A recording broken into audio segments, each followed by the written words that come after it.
Hi, I'm David Brannon, founder and managing lawyer here at Resolute Legal. In this video, we're going to look at 4 reasons for when you should avoid doing an internal appeal of your disability insurance claim. We're going to talk about the differences between an internal appeal and an external appeal, when an internal appeal makes sense, and when you should avoid them. So first of all, what is an internal appeal? Well, it's important to understand that when you file a disability claim with an insurance company and it gets denied, you have a right to appeal. That's just a basic right that anyone has with any insurance policy in Canada. It's part of what's called the natural justice that applies for these types of contracts and claims. That is an appeal that you're doing directly with the person that you applied to for disability benefits, or in this case, an insurance company. So it means you're applying internally to them. Their own internal people, the employees of that organization, the insurance company, will review your appeal and make a decision on whether to overturn their decision to deny the claim. So an appeal means you're just asking for them to reconsider their decision and try to approve it. That's different than an external appeal. External appeals are where you go and have someone outside of the insurance company make the decision that both of you have to live with. So these external decision makers are commonly judges, mediators, arbitrators. There's different decision makers that are out there, and when they make a decision, it's, both you and the insurance company have to live with it. When you're dealing with the insurance company, you're asking them, but they can just decide to do whatever they want, right? So you're not having a third person or judge or whatever make a decision that's binding on the both of you. We're focused in this video on internal appeals. There's 4 reasons why you may want to avoid them. Now, I don't want you to get the impression that you should never do an internal appeal. That's not right. In fact, the longer that I have practiced as a lawyer, the more I have seen that internal appeals can be very effective and you can win these cases. So let's take a look now at some situations when you would want to do an internal appeal. So internal appeals make sense when the insurance company just needs clarification from your doctor on some important point. Another time would be that you failed to give them some information that they asked for, and now you're willing to give that information. Another one is when you've had treatment now that you didn't have before when they made their decision. You were waiting for an important medical appointment and that hadn't happened when they made their decision, but now you've had that appointment and there's new information that would be important for the insurance company to know. The next one would be if your doctor gave very vague or incomplete information to the insurance company, and that a better report from the doctor or clarifications from the doctor would be something that could turn the tide. Another time to do an internal appeal would be if you have not yet been evaluated by their doctor. You've not gone to a visit for an examination with a doctor that they've hired. If that hasn't happened yet, it's still a good time to keep trying to do your internal appeals. And next, if they have not put you under video surveillance. Now, you won't always know this, but certainly if you know you've been under video surveillance and they've denied your claim, that is going to be a very difficult situation. But if they have not put you under surveillance, this is still a good time for you to be doing your internal appeals. Finally, this is going to be hard for you to know, but it's always good to do internal appeals when they have not spent a lot of money on your case. Now, by spending money, that's when they hire investigators, they hire doctors and other health professionals, they pay for treatment. If they haven't done a lot of that stuff yet, they haven't spent a lot of money, it's a great time to keep doing your internal appeals. When do you want to avoid these internal appeals? Let's go through the 4 reasons right now. Reason number 1, you want to avoid internal appeals when you have no chance of success. Now, I know that sounds kind of tongue-in-cheek, but a lot of my calls and consultations with clients are explaining to them why they have no chance of success doing this internal appeal. That can happen when the insurance company has spent a lot of money, has paid for expensive doctors and other treatment, that has come back and said to them, yes, this person can work. When the insurance company has information that they've paid for that says you can work, they don't care what your doctors say. As far as the internal appeals go, they're going to stick with this information. Think about it.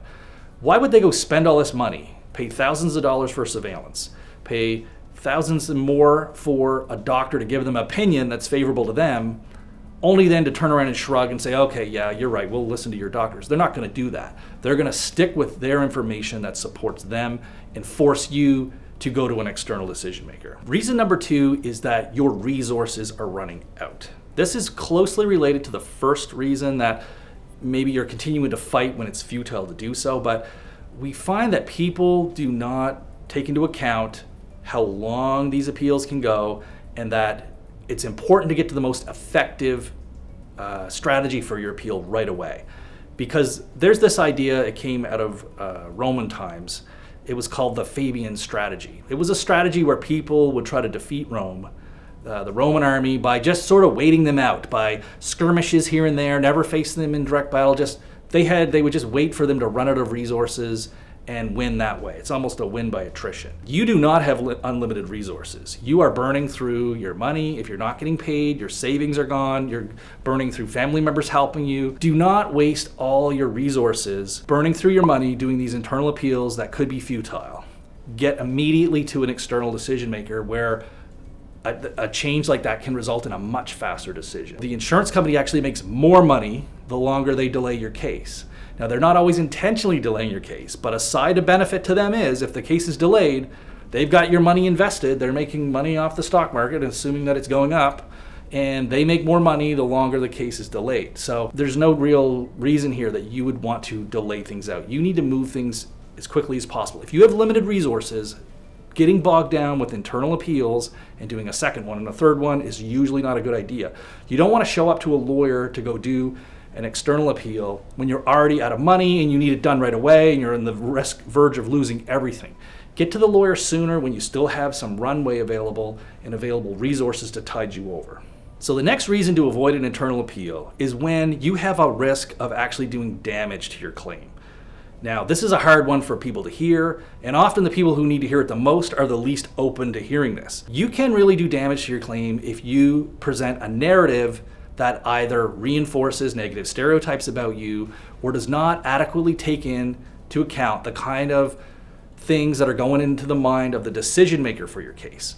So you can do things that hurt your credibility, and that's going to hurt you down the road with an external decision maker like a judge. If there's technical legal issues with your case, like if you ever hear any mention of a possible pre-existing condition, other kind of things that have nothing to do with your disability but are more like, is this policy even valid? Stop and go get legal help immediately. This is like a minefield. You will do things that you think are being helpful, your doctor will try to be helpful, and you could just be building information that strengthens their case and makes it harder for you to win. It is similar to one of these situations. Like normally I would tell people to be very open with the insurance company and give them a lot of information. But if you get into these technical legal problems where there's questions about the validity and whether the policy is even going to be valid, this is more like a police situation where everything you say can be used against you and you should really say nothing until you talk to a lawyer and get a better understanding of the situation so that you can present a coherent narrative that is going to support your case. So the other times we see this come up is if there's workplace toxicity issues, difficult colleagues. These types of situations, you can dig a hole for yourself by overemphasizing those aspects and how they relate to your disability claim. And there may be other red flags that you don't even realize, that your case has a lot of red flags from the perspective of the insurance company, or even worse, from the perspective of a judge or arbitrator who might see your case later. You need to be able to identify these red flags and address them. If you continue to do things that reinforce these red flags, you are damaging your case and make it harder for a lawyer to come in later and fix things, because it will look like the whole thing loses credibility. If a lawyer comes in later and tries to fix your story and how you presented it, it looks like a lawyer's just trying to manipulate things and it's not true, and you're just changing you're lying now to try to cover up things from before. So be extremely careful, and I encourage you to at least get some type of consultation with a lawyer early on to try to get some handle on what some of these red flag issues or these technical legal issues might be, and if those are going to present concerns for your case. So the last reason to avoid internal appeals is when you could keep doing these appeals and miss the deadline for your external appeal. The deadlines for these internal appeals is loosey-goosey, is the legal way to describe it. They give you deadlines, but if you miss them, it's not the end of the world. They'll still take it. The deadlines for the legal appeal are hard deadlines, down to the minute. If you're a minute over, you've missed the deadline, and too bad. If you're a minute before, you're okay. So you need to know down to the day and hour when your deadline for your legal appeal happens. And it does come down to the hour. I had a client, well, he wasn't a client, but he was looking to hire us. He missed his deadline by a matter of hours. If you miss the deadline, you miss the deadline. The insurance company's happy to get you doing these internal appeals forever, and you'll have some sense that, well, once these get done, I can then go do the external appeal. No, that's not true. You can literally do these external appeals, go past the deadline. They usually know that, So now they are definitely not going to approve it. And then by the time you get around to wanting to do your legal appeal, you've missed the deadlines. Now, we have this come up all the time. People have very misguided understandings of when these deadlines start and run and where they are. The deadline does not always start from the last decision from the internal appeal. Sometimes it will start from the first denial that you got. Sometimes insurance companies will argue it starts from when your claim, was initially denied before you even did your first appeal. So you have to be very careful about this, and this is an area to get legal advice on. The deadlines can be as short as a year. Sometimes they can be 2 years. Rarely will they ever be more than 2 years. But insurance policies are different.